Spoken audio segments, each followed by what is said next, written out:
తనూజ ఇప్పుడు టైటిల్ ముందున్న కంటెస్టెంట్. ముందు నుంచి తన ఆటిట్యూడ్, ప్రవర్తనతో పాజిటివిటీ తెచ్చుకున్న ఈ అమ్మడు చేతులారా నెగటివిటీని మూటగట్టుకుంటుంది. ఎపిసోడ్లో దాదాపు సగానికి పైగా తనూజ ఫుటేజ్ చూపిస్తూ కావాల్సినంత ఫాలోయింగ్ పెంచేస్తున్నాడు బిగ్ బాస్. మరోవైపు తనూజ కావాలని ఫుటేజ్ కోసం అనవసర గొడవలు క్రియేట్ చేస్తుంది. బిగ్ బాస్ సీజన్ 9లో స్ట్రాంగ్ కంటెస్టెంట్స్ అంటే టక్కున గుర్తొచ్చే పేర్లు డీమాన్, పవన్, భరణి, ఇమ్మాన్యుయేల్, దివ్య, రీతూ. కానీ టైటిల్ రేసులో దూసుకుపోతుంది మాత్రం తనూజ, ఇమ్మాన్యుయేల్, కళ్యాణ్, సుమన్ శెట్టి.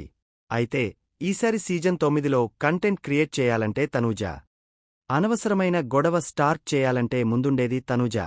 అక్కర్లేని గొడవలు చేస్తూ హౌస్మేట్ సైతం షాకయ్యేలా అనవసర వాదన చేస్తూ అటు జనాలకు సైతం విసుగు తెప్పిస్తుంది. ఇక నిన్నటి ఎపిసోడ్లో తన ప్రవర్తనతో జనాలకు మరింత చిరాకు తెప్పించింది.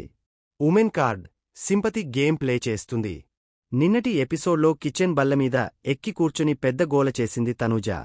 తర్వాత రాజ్యంలోని మహారాణులు రీతూ, దివ్య ఇద్దరూ ఇమ్మాన్యుయేల్ను ఓ ఆటాడుకున్నారు. ఇక తనూజకు రివెంజ్ ప్లాన్ చేసిన కళ్యాణ్, రీతూ, దివ్య ముగ్గురు తనూజను తీసుకువచ్చి టేబుల్పై కూర్చోబెట్టండి అని డీమాన్, నిఖిల్ ఇద్దరికి చెప్పారు.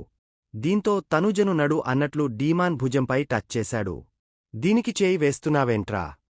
No women handling, a man handling అంటూ గొడవ స్టార్ట్ చేసింది. రాణి ఆర్డర్ అంటూ నిఖిల్ చెప్తుంటే అయితే ఏంటి అబ్బాయిలా హ్యాండిల్ చేస్తారేంటి అనడంతో మ్యాన్ హ్యాండిల్ కాదు, కమాండర్స్లా చేస్తున్నారని దివ్య చెప్పింది. దీంతో మరింత ఓవర్గా రియాక్ట్ అయ్యింది తనూజ.